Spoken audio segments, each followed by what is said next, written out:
Hello everybody and welcome to another Unreal Engine tutorial, and today I'm going to be showing you how to make a basic menu screen.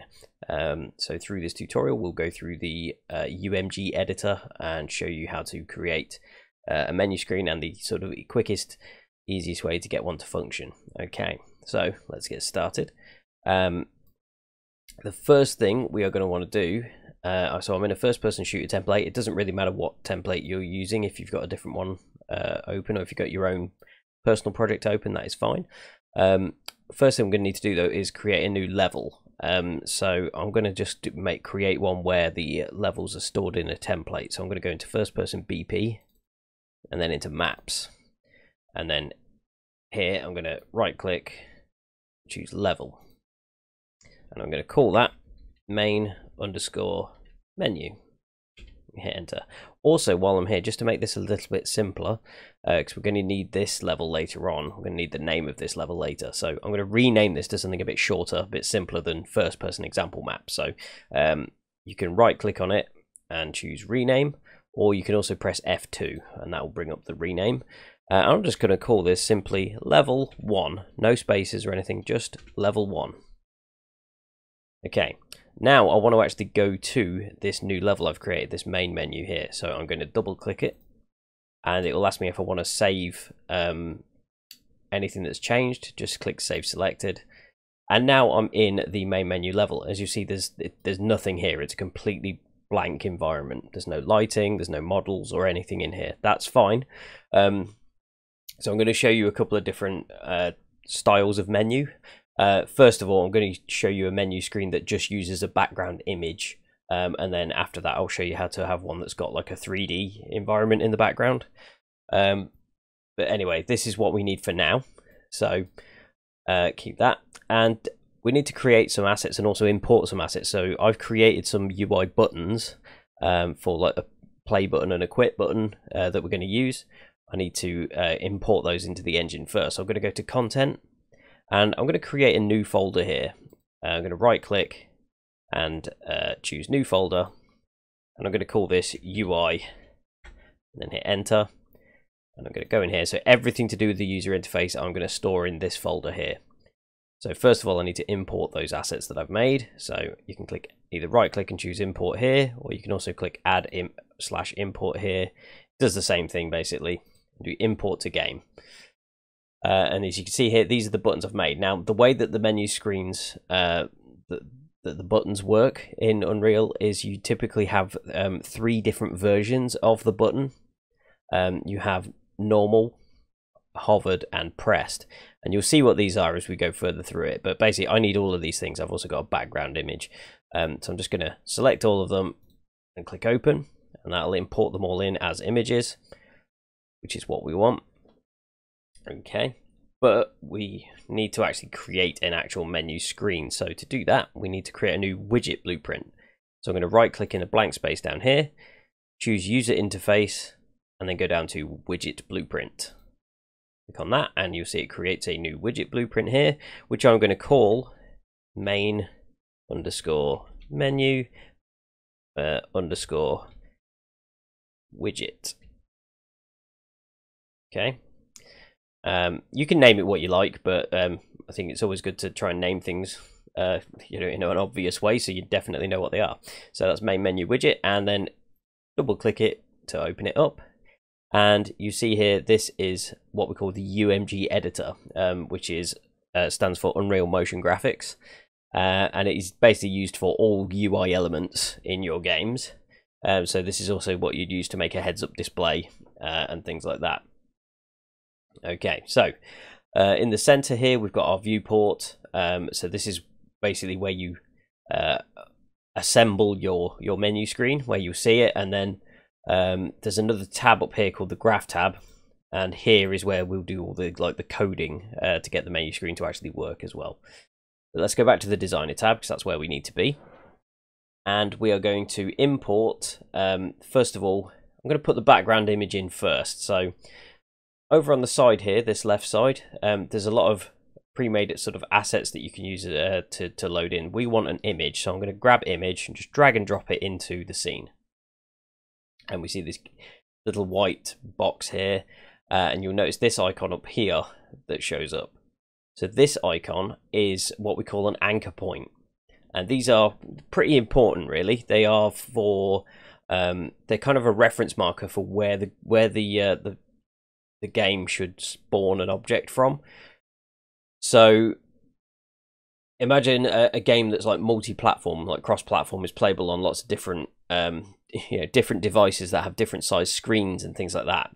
The anchor point tells the program where to spawn this item, how far away from this marker. So currently this white block here is always going to spawn this far away from the top left corner.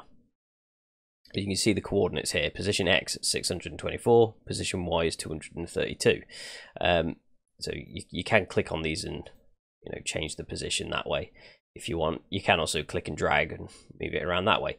But basically, whatever size the screen is, it's always going to spawn this far away from this corner. If I go over here to anchors, click the drop down, and let's say choose this one, then it's always going to spawn this far away from that corner of the screen. So basically, you want to try and put the anchor point to the nearest relevant position where it's always going to spawn in the right place. Because imagine if I was playing this on, like, say, a mobile, and it's playable in like vertical mode, the screen might only be like, it might be this sort of rectangle here. In which case, this is not going to appear on the screen because it's going to be rendered this far away from that from the top right corner. So it's going to be off screen. So use the most appropriate anchor point, basically. So if I did want this to spawn from the top right corner, this really should be over here, and spawning from this point, so it fills the phone screen out. Okay, but for this tutorial, though, like I say, we're more designing it for if it was running on a PC or a console or something like that. So what I'm going to do is I'm actually going to set the anchor point to be dead center for this, because this is the background image. So anchor point, I'm just going to set to dead center, and then we can actually use these values here to like perfectly align it to the center as well. So what I'm going to do is position X and Y, I'm going to set them both to 0. And now you see it's kind of down here, like diagonally down here, which isn't quite right. However, we have also got this value here called alignment. Okay, so the this kind of works similar to like an origin point in 3D modeling. If you're familiar with that, then the origin point of this image is always the top left corner. This bit here, this is always the coordinate where it's spawned from. So so yeah, putting those to 0, 0. But if I put the alignment to 0.5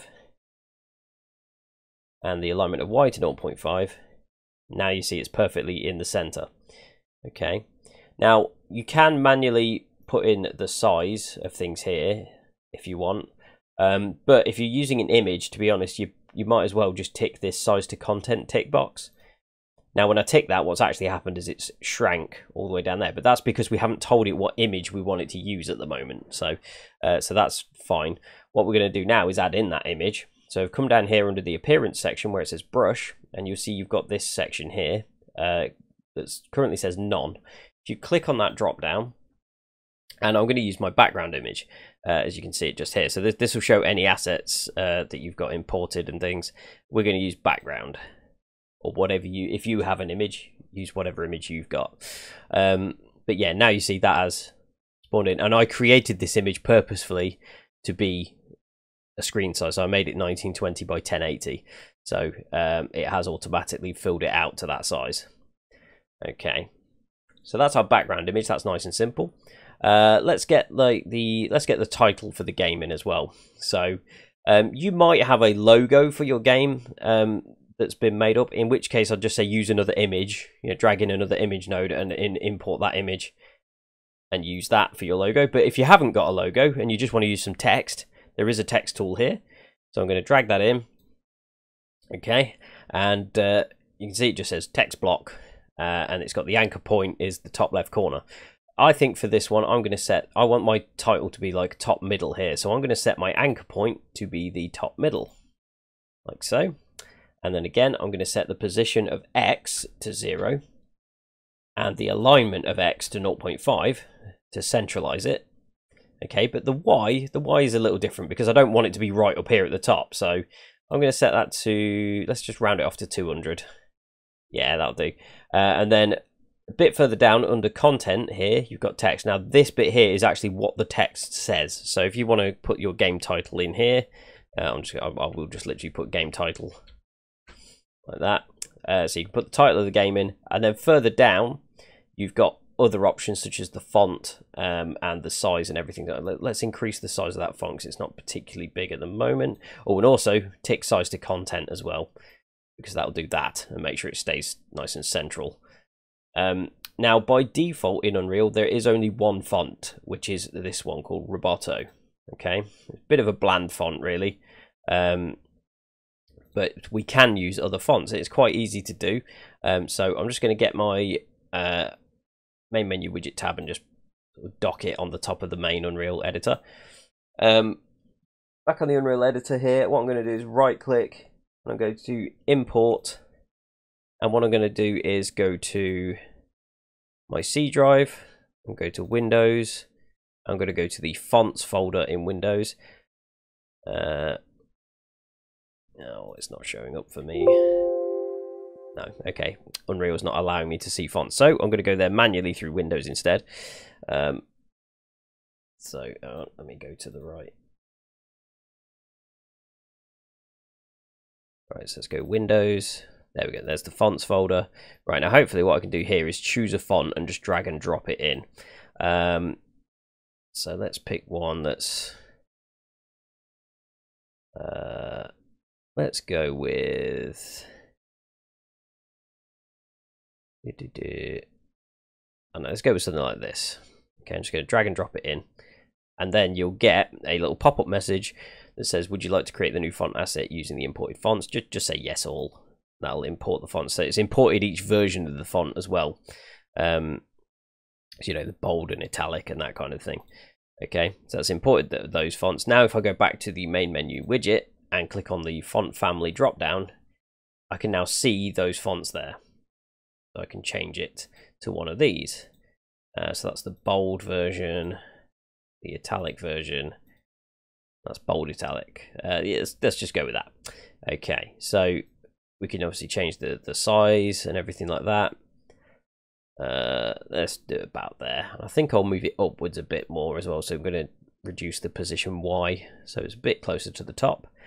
There's a few other things you can do, such as changing the color. So you can click on this little white bar here and this gives you a color picker. You can change the color of the text to whatever you want.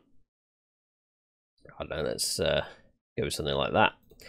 And then further down there's also an outline setting. So if you want to add an outline, you can do that and give it some outline. You can also change the outline color. Using the color picker there, you can change the color to anything you want. Okay, let's change that to something a little less painful on the eyes. There we go. Right, so we've got your game title all imported in. Now we actually need some buttons. So this is basically our menu at the moment. There's nothing here, so let's get some buttons in. And you'll notice over on the left side here there is a button option. Okay, so we're going to click and drag a button in, and by default you just get this sort of grey box. Okay, now I've created some buttons already, as you've seen here. Okay, so let me open one of these up so you can see them a bit better. So it's literally just an image created in Photoshop of this button. Now when you if you do create your own buttons for this, make sure your image is literally like the size of the button. Don't have loads of blank space around the edges. Okay, and the reason for that is the engine will go off of whatever the size of the image is. So if you've got this button that's this size but your image is more like this size, then when you move your mouse cursor over that area where the blank area, it will think you're actually hovered over the button. So yeah, keep your images to be trimmed down to this size. Okay. All right. So now we need to actually use these images in here and also sort out our anchor point. So let's do that. I'm going to do this this layout where I want the buttons sort of here, so the play button here and the quit button below it here. You can lay yours out however you want. If you'd rather have yours over sort of maybe over on the left side or on the right side or whatever, that is absolutely fine. But I'm just going to do mine to the center. So I'm going to again choose my anchor point to be the center, and I am going to set the positions to 0, 0 and set the alignment of X to 0.5. And I'm going to tick size to content, and then here you'll see we have under style we've got normal, hovered and pressed. So these are the things, the 3 different types of button that I was talking about. So if you open normal, click the little triangle to open normal, you see here there's an image slot. Open that, find your play. So I've got, if I search for play, I've got play hovered, play normal, play press. So yeah, it's a good idea to name them that way so that you can find them easy. So I'm going to get my play normal, and you'll see it's now popped that image in there. I'm going to minimize the normal one, open the hovered, I'm going to click the drop down, and I'm going to choose my play hovered. And then repeat again for the pressed. There we go. So you basically select those 3 styles. You might know there is another style there called disabled, which again has an image slotting, but that's only for if you've got you're going to have a UI button that at some point in the game is going to be like disabled, so you can't actually press it. You know, so the button could be like grayed out. But yeah, we're not going to do that in this tutorial. But yeah, that's literally just another image that you can add in. Okay, so there's our play button. Also, at the very top of the details panel here, you've got the name of the button. It's a very good idea, rather than just leaving this as button_0, very good idea to actually name this as whatever button it is. So rename it to button_play. And that's going to come in useful when we do the actual coding shortly. Okay, so we've got our play button, and let's we want a quit button as well. So let's easiest way to do that is if we just duplicate this button. So right click it over here, choose duplicate, and you'll see you got button play _1, and let's first of all rename that to button quit. Okay, and then I'm also going to change the position Y and drop that down. Let's round it off, I think 200. Let's put 200 in there, and you see obviously at the minute it looks identical, but that's because we haven't changed the images. So on the normal, hovered and pressed, you need to swap it from the play normal to the quit normal. And then the same with hovered, change that to quit hovered. Pressed, change to quit pressed. There we go. So that's all the buttons visually set up. Now we actually need to give it some functionality. So at the moment, it won't actually do anything. It also won't appear on screen in the game as well. So if I go back to the actual main editor and just hit play, all we get is this, because I'm on the first person shooter template, all I'm getting is this red crosshair. Now, what that is actually doing is not quite what we want it to do. So it's actually spawning the first person character into the world, but because there's no lighting or geometry or anything in here, we can't see it. All we can see is the heads up there, is the crosshair from the heads up display. We don't want it to spawn the first person character. Because we just want a menu screen, so we don't need the first person character there, so that it's a bit pointless really. So we need to also tell it to not do that. So to achieve that, what we're going to do is create a new game mode. So in here, because this is technically part of the UI, I'm going to keep it in here in this UI folder. I'm going to right click in a blank space, and I'm going to go to blueprint class. And I'm going to choose a game mode base, and I'm going to call this main menu game mode. Okay, so call it main menu game mode, double click it to open it up.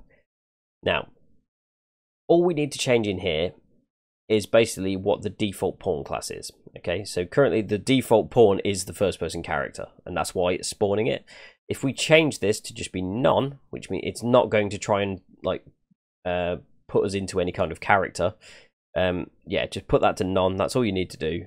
Click compile, save it, close that little window, go back to the Unreal editor, and then we need to tell this level to actually use this game mode.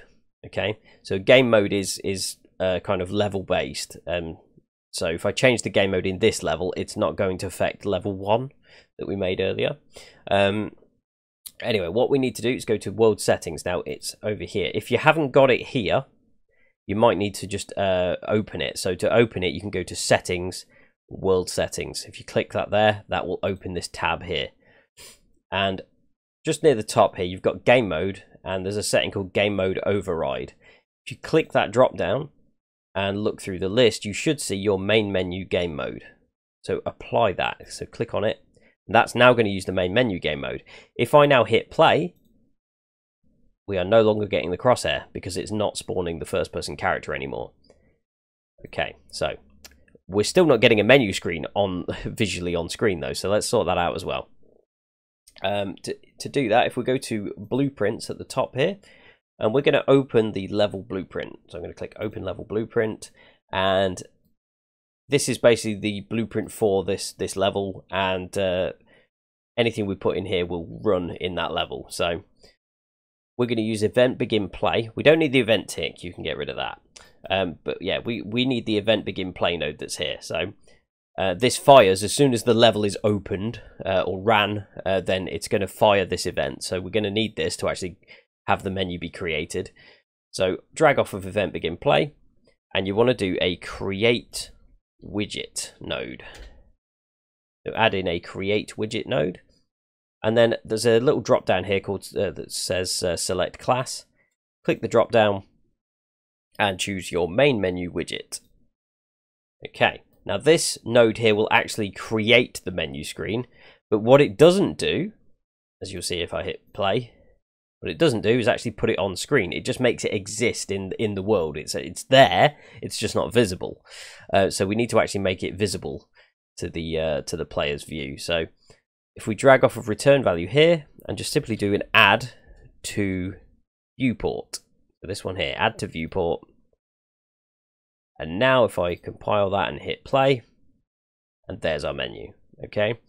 And the buttons, let's test if they work. So if I move my mouse over it, it should show it like the hovered image, which it does.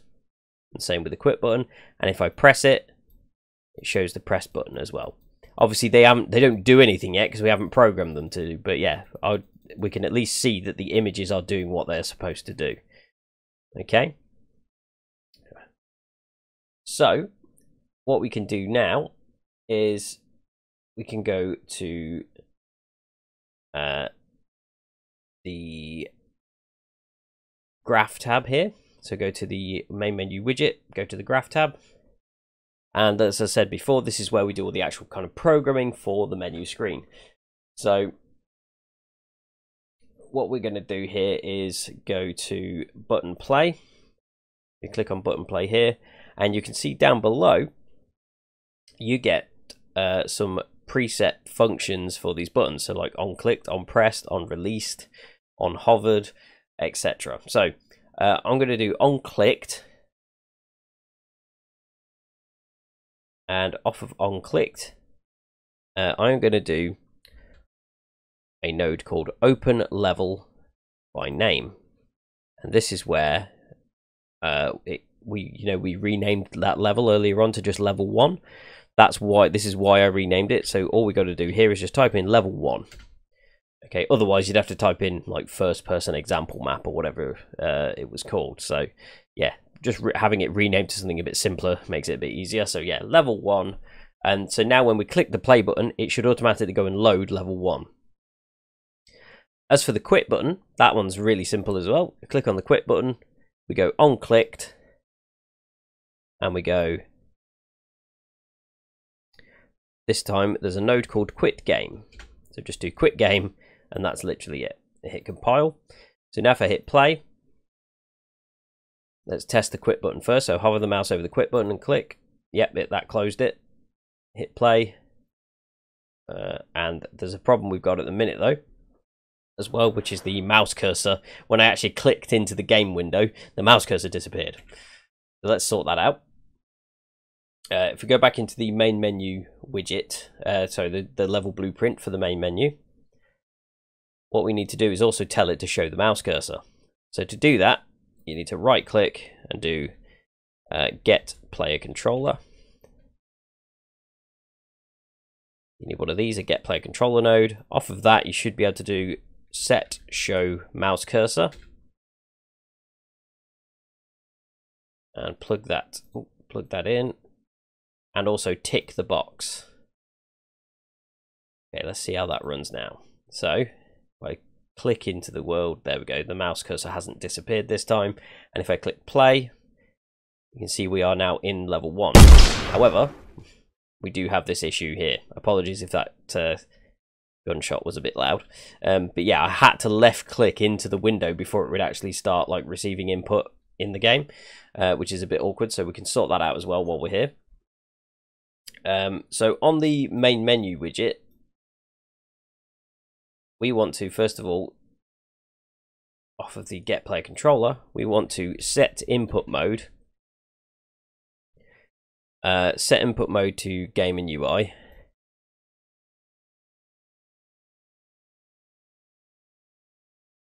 Click compile.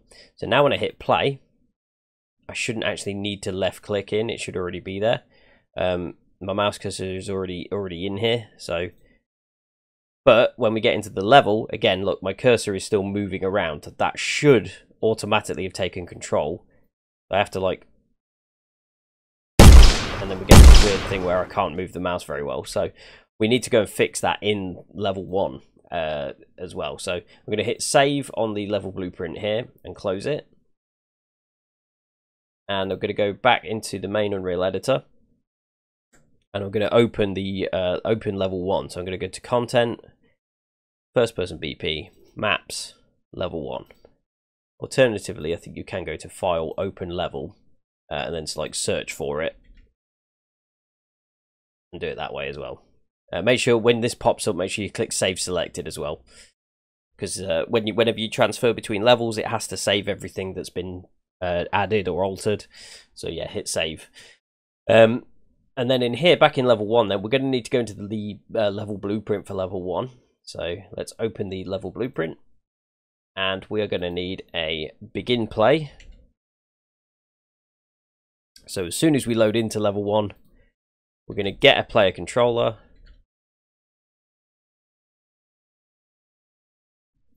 And we are going to set input mode. We should be able to do game and UI. So set input mode, game and UI, and we're also going to let's set show mouse cursor off as well, so that the mouse cursor is not on screen anymore. So set show mouse cursor and turn that off. Obviously, that depends entirely on what your game is.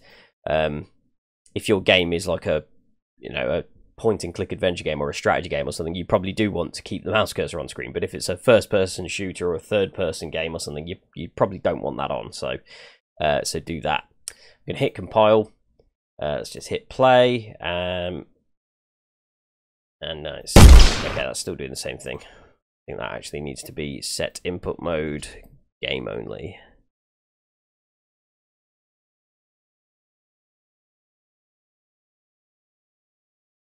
Now when I hit play, that's better. Straight into control with the mouse. Okay. So now I'm going to save that. I'm going to close the level blueprint, and then I'm going to go file, open level. I'm going to go back to main menu. Right, let's just run it from here and make sure it still works. So mouse cursor is already on screen. Hit play, straight into control. That's exactly what we wanted. Okay, so now we know that's working.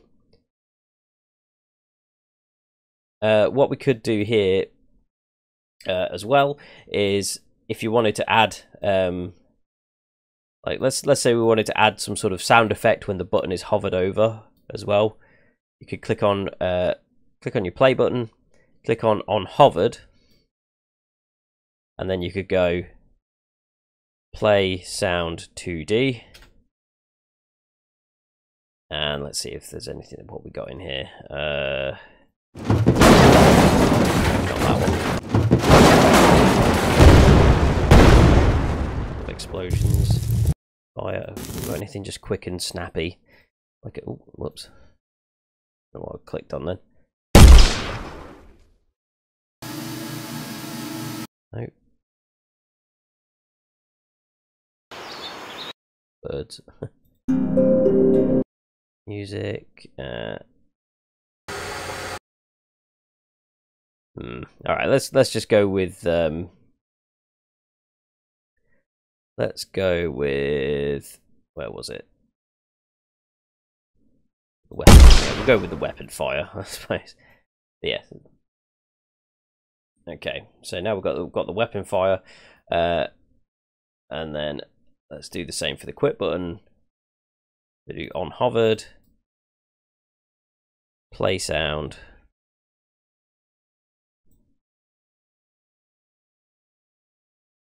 and then there. Okay, so if we compile and play, now when I hover over the button, it should make the sound. Yeah. Okay. Now that would probably be better if you had some sort of, I don't know, like a little like beep sound effect or something like that. I haven't got one to hand at the moment. But yeah, you could also set buttons to play sounds when you actually click the button as well. I'm just going to get rid of those for now, though, because that's a bit annoying. But yeah, you could literally do the same here and put play sound 2D here, and then pick the same. Let's do like the explosion sound. I'm going to duplicate this node by pressing Ctrl W, and I'm going to connect it up there. So now when we click on one of the buttons, rather than just hovering, it should play that sound. So, oh, okay, it didn't play the sound, and that's probably because it didn't have time to. Basically, it's this bit of code fired like instantaneously. So before it kind of had a chance to play the sound, it had already opened the level. So what you could do here is just add a very small delay. So let's drag off here and do delay. Let's delay it by 2 seconds at the most. Let's see how that works. Let's do the same for the quit button as well. Depends how long the sound effect is, basically. That's kind of how long you'd want it to be. But let's see. Right, so go. Yeah, there you go. So now it had the time to play the sound effect that time. So, but yeah, so that's how you add sound effects onto your menu buttons. So that's a basic menu, kind of essentially functional. So with sound effects built in. I did say I'd show you how to change your background to show like a 3D environment as well. So let's just do that. So this is where we actually need to add stuff into your main menu level here. So let's just add in some stuff from the starter content pack, just so we've got something there. Let's see what we got.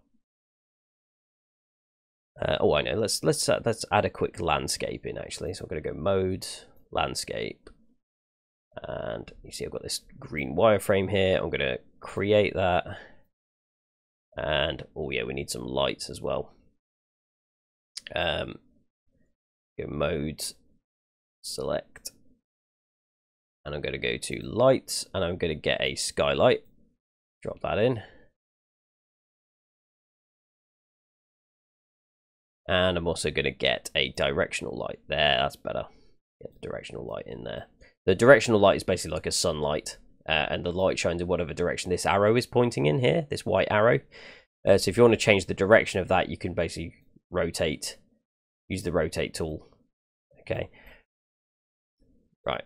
Anyway, let's sculpt a little bit of landscapes. I'm just going to go back to modes, back to landscape, and go to sculpt, and just make a little bit of sculpt here, just so that there's something like that'll do. And then I'm going to just go to modes, go back to the select mode, and I'm going to apply a material to the landscape. So I'm just going to go back to starter content, go into materials, and let's add the grass material. I'm just going to drag and drop it on, and Okay, that didn't want to do that. Let's drag and drop it over here instead, where you got this landscape material slot. I'm just going to drag it there. There we go. That's better. Okay. Just so, yeah, we've got a little bit of an environment there for the screen. I don't know. Let's put some props in as well. Let's get to props. Get some rocks in there. Not really going to worry too much about this. You'll kind of get the idea. Let's put some bushes in.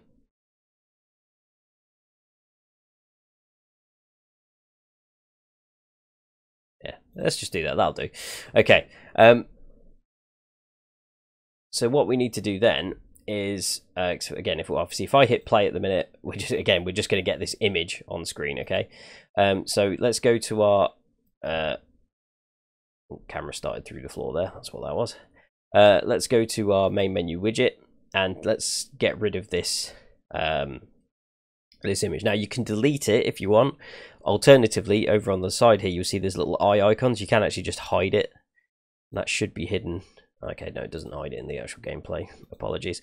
Okay, you can change it down this side though, where it says visibility. I'm just going to change that to hidden.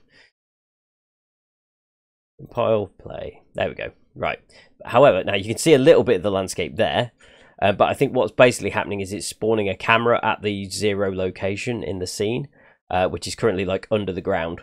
So what we need to do is set up a camera for it to use, so that we can actually, see this stuff here. All right. And to do that, what I'm going to do is create a quick little character blueprint that's going to use a camera. So back in UI. Let's create a blueprint class. I'm just going to create a pawn class and call it menu camera. Then in there, I am going to open that up and I'm going to add a camera. Compile. And I'm going to drag that into the world.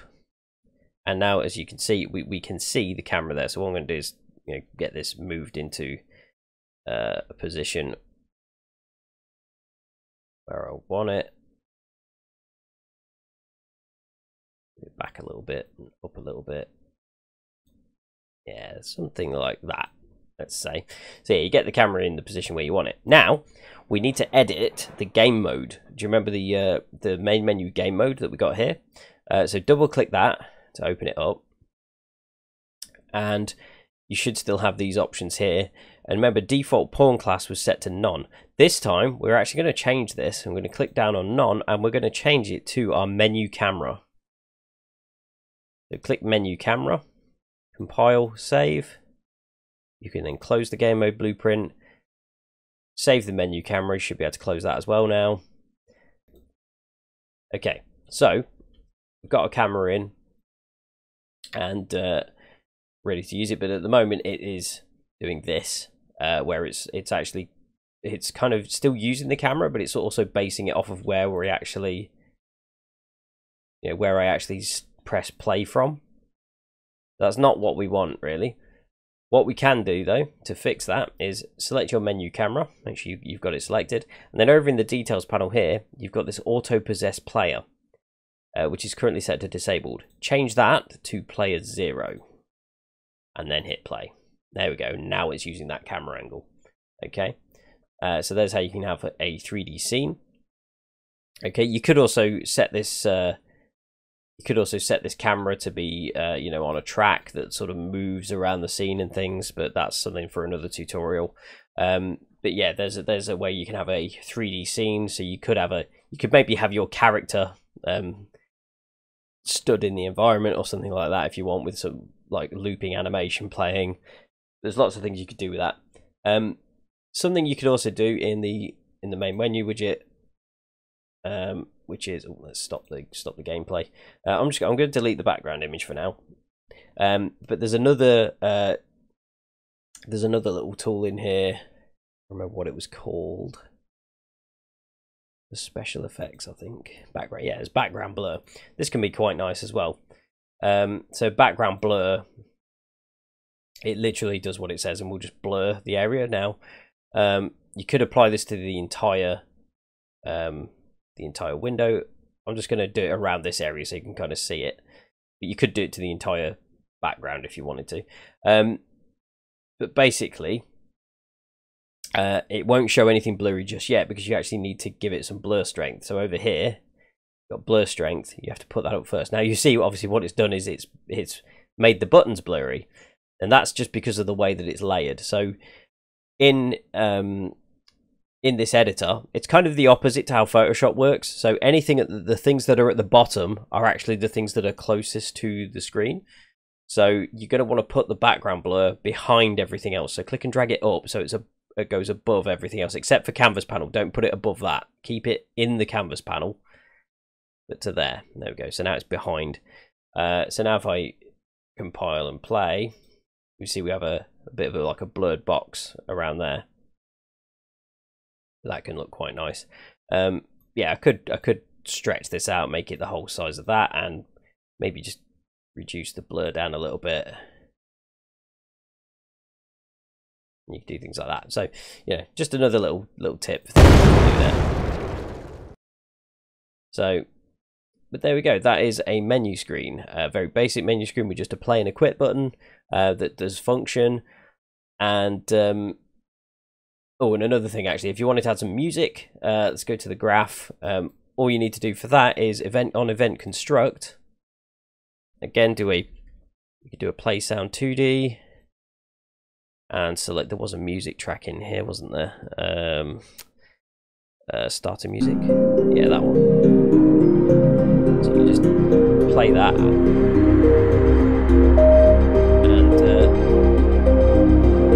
compile, save. I don't know how long that's going to go on for now. Stop it by playing a different sound. But yeah, so start a music there, and then if you hit play, now it's playing that music. I'm sure you probably couldn't hear me just then. But yeah, that's how you can play some music. So, alright everybody, I'm going to wrap this tutorial up here. Hope you learned something from this, and hope you're going to find it useful for your projects. So, thank you everybody for watching, and take care, and I will see you on the next tutorial.